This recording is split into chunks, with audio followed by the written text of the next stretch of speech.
if we can't humanize the data, destinations aren't going to understand it, and they're not going to be able to tell stories with it. Bringing this together is long-term going to be super healthy for the destination industry. And for me, it's really rewarding because it's allowing me to help destinations tell amazing stories and actually back it up and figure out how to do, not only what to do, but probably more importantly right now, what not to do.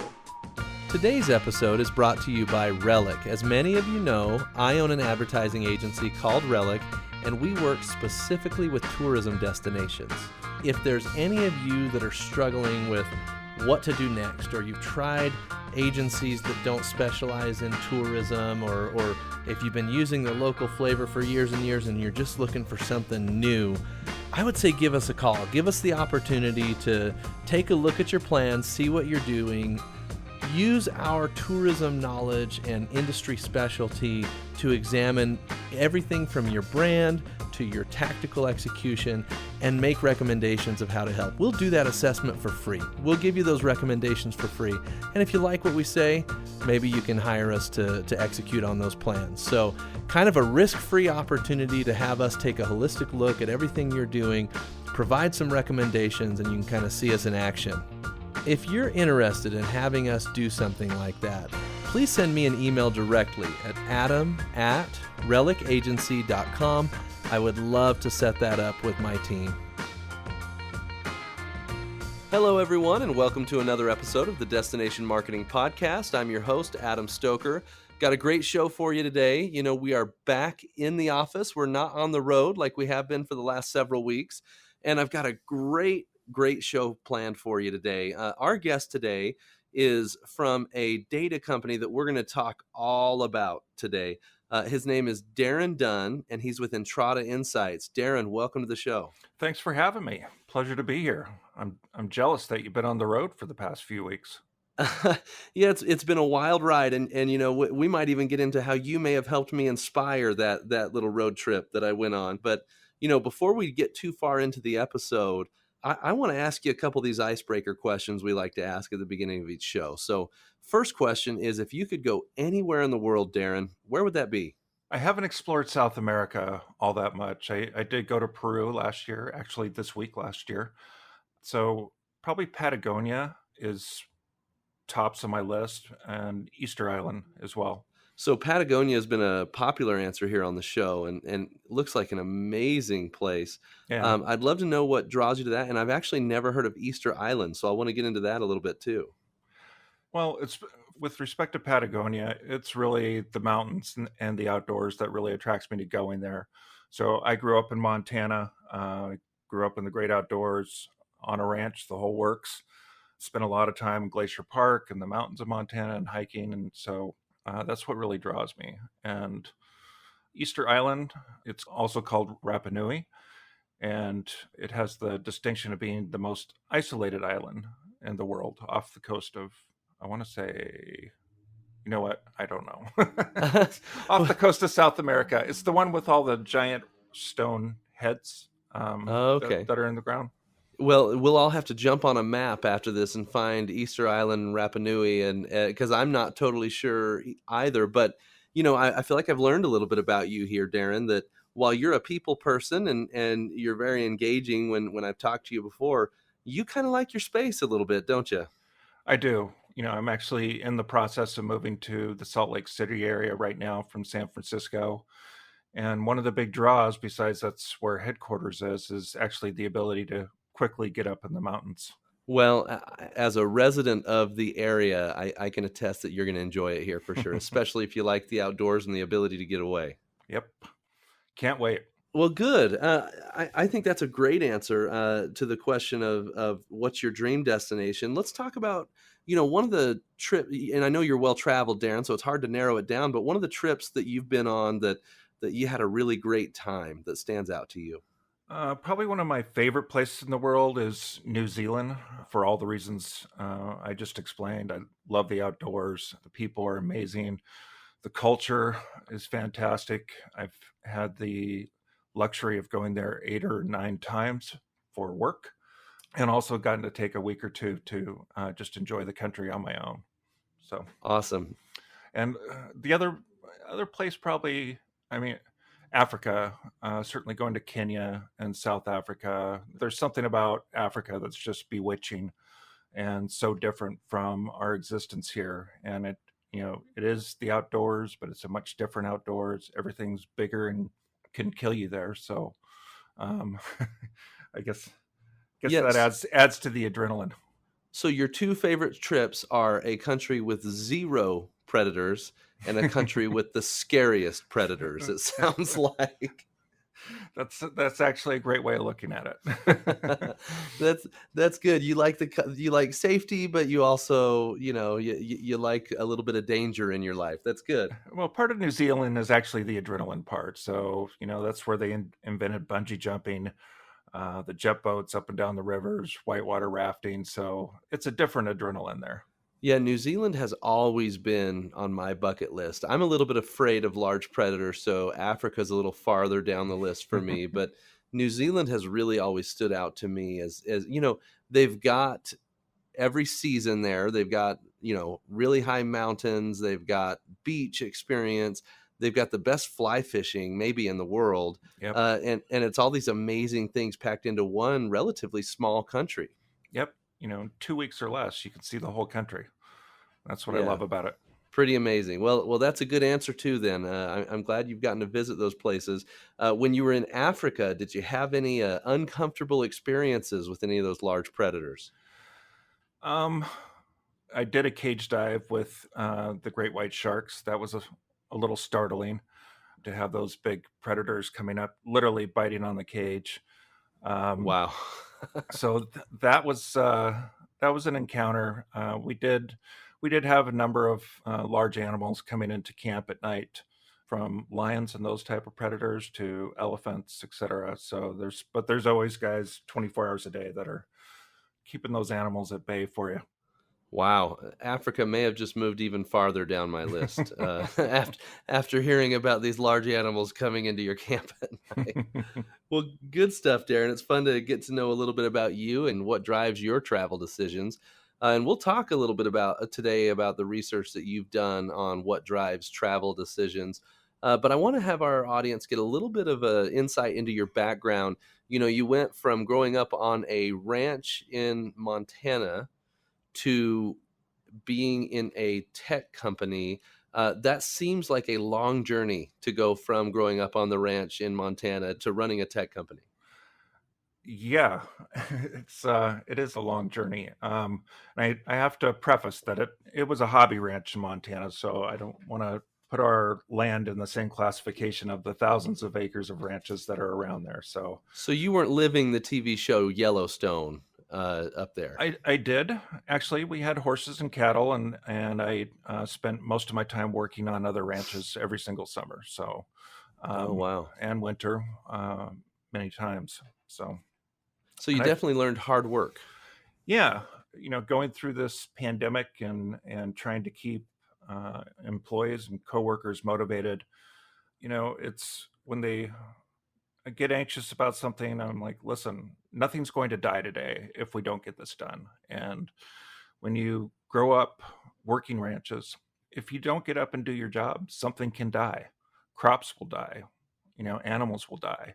People's food will go away. So that's really where you get the work ethic from. And working in the tech world, it's nothing's going to die today if I don't get a PowerPoint done. Well, tell me about that journey. Tell me what led you to where you are today. Yeah, so I left Montana around 20 years old, and I uh, started a tech company back in the late 90s with the first .com boom. And that company was an online advertising and promotions company, and we were lucky enough to sell it right before the crash. Good timing. Yeah, and to a larger advertising company in New York City. And during that time, I got an odd phone call from the state of Louisiana, and they said they were interested in doing some online advertising. I had never worked with the tourism bureau before, so I thought, well, heck, I'll take the money. And I remember it was like $32,000, but not insignificant. And so what was very interesting about that time is their state director at the time, a guy by the name of Philip Jones. He convinced the state legislature to count somebody visiting the webpage as an inquiry. In the entire industry back then, that was the key measurement for success, was measuring inquiries. Most of the time, that meant people calling 800 numbers or stopping by welcome centers to pick up guides. So it was all about how many guides you sent out. And once Philip convinced the state legislature to count somebody visiting the website as an inquiry, next thing I know, I got a call and the state wanted to spend $650,000. And I thought, tourism. This is Yeah. interesting. And then another state changed and another state changed. And, I fell into this path of working both in the online tech world as well as tourism. And there was literally every conference. There was one other guy at the time. He worked for Travelocity that was actually chasing online advertising dollars in tourism, but it was pretty easy pickings there for a while. Wow. Wow. What an interesting way into the industry. I've Yeah. heard a lot of stories about how people got in. Yours is a pretty unique one. It was made more unique because I went to my first tourism conference in 2001. It's called Southeast Tourism Society. And we had the conference, and I flew home after that conference. And the next day, and home then was New York City. And I flew home the next day, and 9/11 happened. Oh, wow. And it was interesting because when I went to the conference, I knew I was on the right career path. I love the people. The people seemed a lot like the folks from where I grew up in my home. I just felt, because I'd sold into auto and pharma and all these different industries, but tourism really spoke to me. And I was just like, okay, this is it. I found my calling in life. And 9/11 happened, which made made us all rethink a lot of things back then. Yes. And about 2 weeks later, I was actually in my office, and I got a call from a guy named Chuck Bonelli from Southeast Tourism Society. He's like, "Hey, Darren." He's like, "This is Chuck Bonelli, Southeast Tourism Society." I said, "Hey, Chuck." He goes, "We've all been so worried about you," and he goes, "We've all been talking about you, and we just want to make sure you're okay." And I thought I was really touched by that because Yeah. I had met this person one time, and I won't go into the whole story, but somewhere in the conversation, he said to me, he goes, "Well, what are you gonna?" Because I had spoke on stage at STS about online and tourism, and he said, "So what are you going to do with this whole tourism strategy you just talked to us about?" And I remember a few expletives kind of went off in my brain, and I that I said out loud, and I said, "Chuck, there's tanks on the street right now. I don't really know." And he's an old Army guy. He said to me, he goes, "Darren," he goes, "listen, I'm going to give you some advice, take it or leave it." He goes, "But if you choose to stick by tourism during this time, tourism will always stick by you." And I literally hung up the phone and knew what I was doing the rest of my life. Wow. Wow, that's an impactful experience there, and it's something that I've seen in the industry too, even like this, and we'll talk about COVID today, right? But Sure. even in COVID, I think I've seen a lot of people in the industry coming together during this, more collaboration than I ever saw before. Destinations that may have even struggled to work well together, coming together, and it really is amazing how well people work together in this industry as opposed to other industries that I've been in the past. Right. That's been one of the few ways everybody's been able to get through this thing is everybody's really is working closely, collaborating, listening, trying to learn how to handle this because nothing has prepared us for this. 9/11 or the downturn, nothing has looked like this. Yeah. So, Yeah. Well, let's talk a little bit about, so you knew you were going to be in tourism. I know that at one point you had a stint at Adara, right? yep, sure did. I spent 7 years at Adara, and I conceived and brought to market one of their measurement platforms, which is called Impact, and then another one with one of my coworkers, Dave Ballman. We conceived and brought to market a product called Market Monitor, which is a forward-looking predictive product there. Great. Great. So you are at Adara for 7 years, and Yep. Adara is one of the biggest names in the tourism industry. They've been on the forefront of a lot of innovation that's happened in the Yep. industry, especially with digital marketing. And as you mentioned, some of those products that you specifically worked on. And you go from kind of the juggernaut in the industry to starting this company, Entrada Insights. Tell me what led you to do that, and then let's talk about Entrada, because it is the technology platform that I am the most excited about in the industry right Well, now, and I thank want you. to really dive into it today. I just had run my time at Adara. I felt like, it was the last 2 years there, 2017 and 2018. I literally flew over 300,000 miles a year.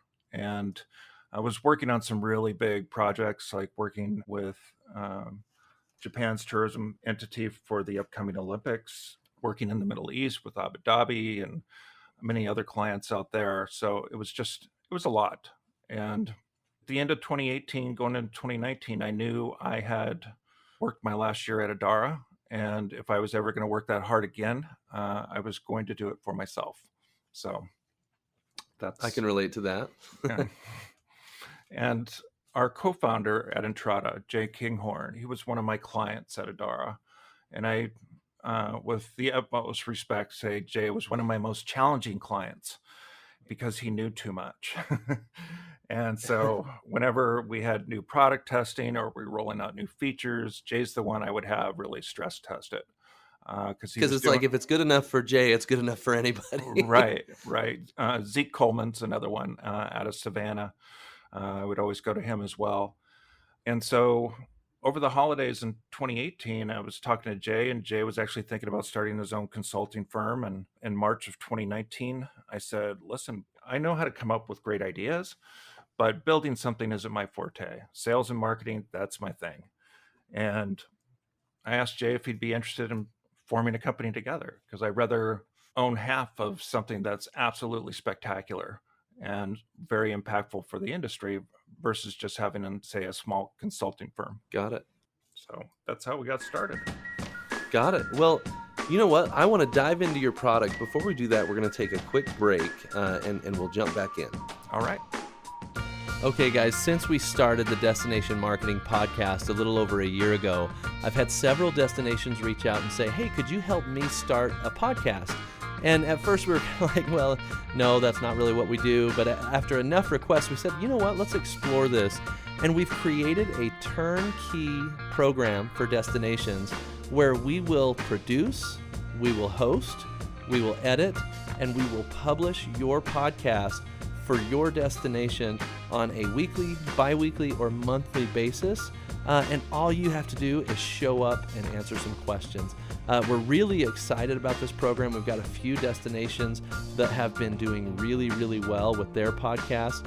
And if you've ever thought about creating a podcast for your destination, but you don't have all the equipment, or you don't have the expertise or any of that type of stuff, let us take that off your hands. Let Relic handle your podcast creation and production, and all you have to do is show up and answer questions about all the amazing things there are to do within your destination. So let me know if you're interested. Email me at adam@relicagency.com and we'll get you set up on this podcast program. So Darren, as an advertising agency that serves tourism destinations, I have really worked hard to procure what I think is the best technology products to offer the clients that fall within my range of expertise, right? So, the New Yorks of the world, those haven't really been my clients, or San Diego. We work with a lot of small to mid-level destinations. And I feel like there's a big gap in the industry as far as technology goes. I've been on so many different demos with, there's data companies out there who will just help you gather the data from your visitors. And then there's others that are more like an attribution tool. And then there's others that will do different pieces of it. And when I went through the demo with Entrada Insights a couple weeks ago, my eyes got super huge. And I said, oh my gosh, this is all the different things that I've demoed, but in one platform. And that's what got me really excited about it, because you would have to pay two or three different vendors to be able to get the comprehensive data set that you guys are able to offer destinations. So I'd love, and by the way, we haven't done any business together. This isn't like a paid endorsement, right? Like, this is, I have seen your demo and was blown away and was like, we've got to talk about this on the show. And so I would love to have you just give us the general overview of Entrada Insights, why you built the tool the way you did, and what you feel like it does for destinations. Well, first of all, thank you. I appreciate the kind words. In 2018, when I knew I was going to move on from Adara, I really I spent the year listening to all the various pain points, whether it was with very large destinations like Dubai or Japan to smaller destinations like Provo or Vacaville, California. So, and the pain points were almost always the same, and that's that for the past 7 years, everybody's been told to be a data centric organization. The problem is there wasn't really any center to be centric around.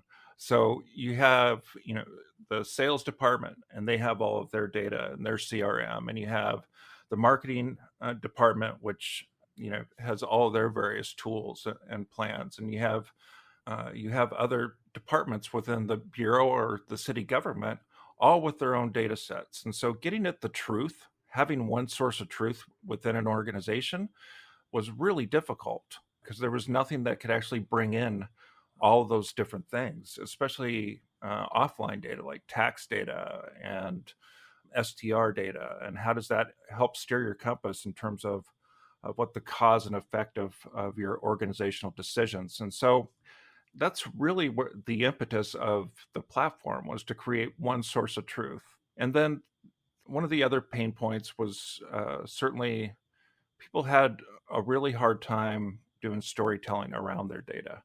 And so we needed to create something that actually brought all that together and made sense out of it so the whole community could begin understanding what the value of the DMO is. And so, how does the DMO better communicate their value to police, to fire, to economic development, parks and rec? They all didn't understand necessarily what the value of the DMO is. And about this same time, there were certainly winds of change in the tourism industry that were blowing, and that's solving for pain points such as things like over tourism and really beginning to focus on more community values. How do you actually build a visitor economy while still creating a very good living experience for your local community? Because at the end of the day, if the mayor's going to get voted out, you likely aren't going to get your budget. So, Yeah, I think those are great points. As somebody who has to demonstrate two types of performance in any DMO, one being marketing and making sure that we're spending the money responsibly and effectively, and that we're seeing a return on investment, and then the other is using the data, or creating a report to show, hey, I'm doing a great job for the residents and stakeholders of this community who have entrusted me to market the destination. And your platform provides both. So let's dive into the platform and talk about all the different data sets or modules that there are. And then let's get into a couple of use cases. For example, I really want to talk about what Hattiesburg, Mississippi did, and how you guys were able to help them with some of the problems they were trying to solve. So let's head down that path. sure. From the very beginning, we really wanted to build out a platform that focused on destination management and creating something that could create intelligence as a currency that the DMO can give back to the community to show their role is much bigger than just room nights. And so we had to ensure that we could bring all of those different things in there so that a CEO could quickly look at some top line highlights and know exactly where his room nights are. How is it compared to STR? Where are the people coming from? How much are they spending? So by bringing in all the different components of marketing data, again, as well as offline data, and then truth-based that, and what the ultimate measurement is which is the tax data. So how much money is coming back into the community from these tourists? Is the resident being able to keep an eye on resident sentiment and ensure that the community is happy? and then be able to communicate that currency out in a way that means jobs for the community. So actually measuring things like hospitality employment, which is so important right now. So there's modules built about around each and every one of those. No one person in an organization, except for maybe a research person, would really be going into all the individual modules. We've really built this to help inform decisions and communication for the C-suite within a DMO. Marketing, of course, has all of their various components. But we've also tried to help inform decision making around sales as well. So, where are your best leads coming from? Where should you be focusing? Along with what I like to call a little bit more clunky data. So, we just had a call the other day where a destination wants to overlay crime data to better understand where visitors and crime are coming together, or if they actually are Huh. at all. Traffic data. So if there's a lot of compression happening, this is it's a super big issue, and especially in your mountain destinations right now. So Yes. is your marketing and advertising causing a lot of compression, not only with things like traffic and the environment, but also obviously during these times, the residents don't want a ton of people visiting. So we're literally taking a lot of these data sources that have actually existed for a while, but we're bringing them together to help the DMO better tell its story to the community and focus on actually being able to manage that destination, giving them situational awareness so that they can make decisions today and take actions tomorrow, and stay ahead of the before the politicians come after them for certain destination management issues, or the press starts knocking at the door. We want to have this awareness ready so that they can communicate it in a way that's going to be beneficial to obviously the DMO, but the community at large. Well, this is where it gets really interesting for me because there's been a lot of talk in the industry over the last year and a half or so about the transition that needs to happen from a destination marketing organization to a destination management organization. And I feel like your platform basically gives a destination all the tools that they need to go from marketers to managers of the destination.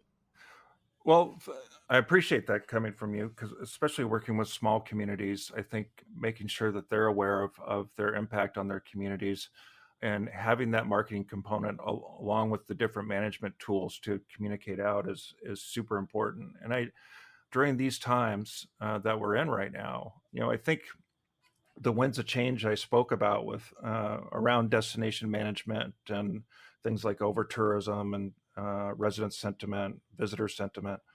I think those would have typically on a tourism timeline that probably would have taken 5 or 6 years to become important KPIs. And all of a sudden with COVID, they've become hyper important. So Yes. really using marketing to help manage how visitors interact with those communities has become critical. They are a critical part of helping manage what's going on right now while still trying to get the economy back on its feet. Well, Darren, tell me a little bit about how your platform has maybe helped a couple of the destinations that you're working with get better during COVID and navigate this situation. So I'll give you an example. We worked with a small community in Mississippi called Hattiesburg, and we worked on a project with them last summer to better understand who their visitors were. So it wasn't just the DMO, but it was the mayor, um, the mayor and all departments, the chief of police, the fire chief, waste management, etc. Everybody was involved in this conversation and wanted to understand, okay, if we are going to increase tourism by 4% each of the next 4 years, what impact does that actually have on the community? Let's run numbers. Let's bring in all the data sources we can to understand what it looks like if we increase the visitors by 4%. And further, economic development was involved because they not only wanted more visitors, but they wanted more visitors to interact with their downtown area, which is really the heart and soul of their community.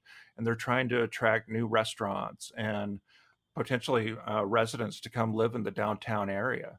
So beginning to understand how they can potentially attract people that are going to an SMU football game and get them to go downtown versus to the TGI Fridays that's right near the university there. And so by pulling year over year data and visualizing that and then expanding it by 4% to understand what the economic impact would be was just it was extremely important. And you have literally when you have waste management that's sitting there at the table, it's like, what is a 4% increase over each of the next 3 years? What does that mean for the pipes, especially during events and festivals? And where does, how many more police officers do you need to get on the street? And in this case, now it's actually, how do we have events in the future and how do we spread those events out? I mean, I hate to be crass, but it might involve actually changing where you're placing the porta potties to pull people away from large areas. I mean, Yeah. it's that's how the DMO is actually getting involved now to help manage the visitors that are coming these days. And they can really do that through marketing and potentially having the sales department focus on smaller groups, small and medium sized businesses versus large conventions, which I don't think will come back for a while. Yeah, I'm going to jump in there because one of the things that and this is specific to the Hattiesburg example because Sure. you showed me this when we were doing our Yep. demo, is that you can literally see the actual visitor flow. So, where did these people come from? What market did they come from? And when they got there, where did they go? Like, let's say they were there for a festival, which I think it was an event that you were showing me when we did this demo, that you could actually see what parts of the event people from different markets visited. And you touched on the idea of where to place the porta potties. Your data actually helped decide where to place those porta potties, right? Yeah, it did because it was able to show compression during a particular festival, and again, try to understand how to get those people instead of compressing them all in this one area. How do you spread this out into a larger area that's going to be a lot more beneficial to other business districts around the city? And how do we pull people away from the main freeway corridors that are going there? And again, get them into these areas, understand where they're coming from, what they like, where they potentially want to place marketing in order to get people that not all of the people they are attracting like the same thing. So that compression's there. But how do we get people that likes different aspects of this community? How do we highlight those aspects? So again, it's a great resident experience as well as a great visitor experience. Awesome. Do you want to share with us another use case of how a destination has utilized your software to make important decisions within their organization? I do. um, sure. I'll actually talk about Aurora, Colorado. And they've been super progressive in how they've used data to better understand their city and actually We've had them on the show. Great guest. oh yeah, great. With Aurora, this is kind of a real-time example because again, they're trying to figure out how to get people outdoors and how are people using their outdoor product. They're known for their parks and their rivers and their waterways there. They have a lot of opportunity to expand the capacity of restaurants by using many of their outdoor spaces, working with local restaurants to build out and onto the sidewalks so that they can still stay in business. And one of the things they did recently, which I thought was just fantastic, was they on Colfax Avenue, which to be fair has some blight issues in certain areas. They pulled in all these amazing artists, and they did huge murals on the sides of the building. And the DMO, as well as the arts department there at the city, worked together to promote these buildings and actually create a walking tour for people to come experience these art and celebrate their cultural diversity that they have there in the city. And what we did was be able to really keep an eye on where all these murals were and how is visitor behavior, and this be visitors defined as people from the nearby metro area. How did they come and interact with this particular area and actually get to be outdoors and visit businesses that visitors don't normally come to? And so we were able to measure that and tell that larger story for the city. Again, just the promotion of the cultural diversity, creating an outdoor event, improving an area of the city and getting people to interact with it in ways that they never have before. And so helping destinations tell those stories using data to back it up, it helps everybody in city government. Well, that's another great example, and they're able to create a new amazing event, understanding how it impacts the community. I love that. I think a fear that I would have if I was listening to this episode is that sounds like a lot of data and a lot of information. Do I need to be a data scientist to be able to interpret all this data that you guys are providing? So, I mean, how easy is this to use? It's very easy, actually. We have a team of analysts run by Ezra Calvert, and she spent 9 years leading the research team in the state of Virginia. We just hired a young lady named Katie Stadius, who's done a lot of great work with destinations across the country at her last company, Imbi. And so, working in the destination industry for 20 years, we know that they aren't running too heavy with data scientists that are able to actually extract this data and pull it out. I mean, sometimes you've got to hire the mayor's nephew. I mean, that happens. So they, Yeah. um, but yeah, we've Sometimes whether you like it or not. right, right, and that's there's some truth to that one. Um, so we wanted to make things highly intuitive, and um, I always said from the beginning when we formed this company, if we can't humanize the data, destinations aren't going to understand it, and they're not going to be able to tell stories with it, and therefore we don't have a long-term business on our hands. We don't have a scalable business on our hands. So it's really humanizing that data, and that's where, from the management piece and the marketing piece sitting together, all of a sudden the story becomes very human. You're telling a story about cultural diversity. You're telling a story about bringing beautiful murals to the city of Aurora. You're figuring out how to improve different business districts around town by targeting different types of visitors that might enjoy different types of product. And so it's bringing this together is long term going to be super healthy for the destination industry. And for me, it's really rewarding because it's allowing me to help destinations tell amazing stories and actually back it up and figure out how to do, not only what to do, but probably more importantly right now, what not to do. And so just at Entrada, we've put together such a great team. Jay and his team over there have developed a product that does just that. It does data storytelling. It humanizes things. And we've been lucky. Got to do a quick shout out to my CEO, Sarah Lehman, who joined the company this past February. Her leadership has really allowed Jay and I to really focus on the customers, and by him building a great product and me really out there figuring out, what is it they need? What are they missing? How do we help them easily be able to tell their story, whether you are a 2-person organization or you're a 100-person organization? Great stuff. Well, Darren, tell me where you're headed. What's next for Entrada Insights? Well, with the pandemic this year, what's next has been okay. How do we survive? Thankfully, we took on some funding last February, and March and April were, and May, June it was all pretty tough. July. Yeah, right. All pretty tough months. So it's, once we were able to get back out there from a sales perspective, and Dave Ballman, who I formerly worked with at Adara, came on to help with sales, and we, jumped in an RV, we drove across the country, we met with 42 destinations, and what we found out was that really we have created the right product at the right time.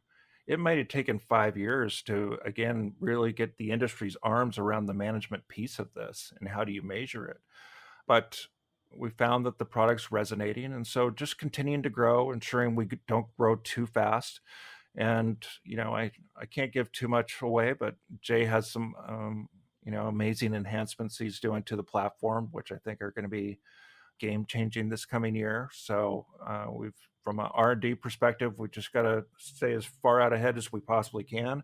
And from a sales perspective, we just need to force ourselves to get out there and talk to people. I'm sure, as you know, Adam, it was really tough when you're not able to get any kind of customer feedback during those, especially those really bad months. Yeah. Um, and so now we're out there, and again, I feel like it's a chance to collaborate with people in a healthy way, and understand what their needs are so we can help them navigate in this volatile environment we're in. Yep, totally agree. And I love that you guys took that trip and met with 42 destinations. That when you and I talked about that, it kind of inspired, hey, let's get out of this office and let's get out and meet with people. And had such a great time on my trip on the road. And we hit Tennessee, Alabama, Mississippi, and it was just such a great trip and inspired by you. So thanks for that inspiration. Well, thanks. I appreciate that. But we work in a very human industry, and I think being able to go out and connect with people is extremely important, even in the current environment. So making sure you do that safe, but it's also cathartic. We all need each other Yep. right now. Yep, absolutely. Well, is there anything I haven't asked you, Darren, that you feel like our audience would need to know? No, I think we're pretty well covered. I'm We sure. covered it. All right. I'm sure I'll think of something in 10 minutes, but Well, no problem. How about if people were intrigued by what they heard here today, how do they find you? you can go to entradainsights.com, or you can find me at Darren.Dunn at entradainsights.com, or you can follow me on social at Entrada Insights on Twitter, or follow myself personally, which is Wheels Up DDD on whatever platform you're looking at. Nice. And it sounds like there's a story behind that Twitter handle, but we're gonna save that for another day. But it's DUNN. So Yep. Darren and DUNN, Darren.Dunn at entradainsights.com, right? Yep. Okay.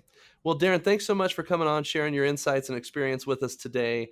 I'm excited about your software, and I think we've just scratched the surface on what Entrada Insights is going to become in the industry. Thank you, Adam. We appreciate what your company's done in the industry as well. So keep up the great work over there. Thanks a lot. Well, everybody, this has been another great episode of the Destination Marketing Podcast. If you enjoyed today's show, please make sure you leave us a rating or a review.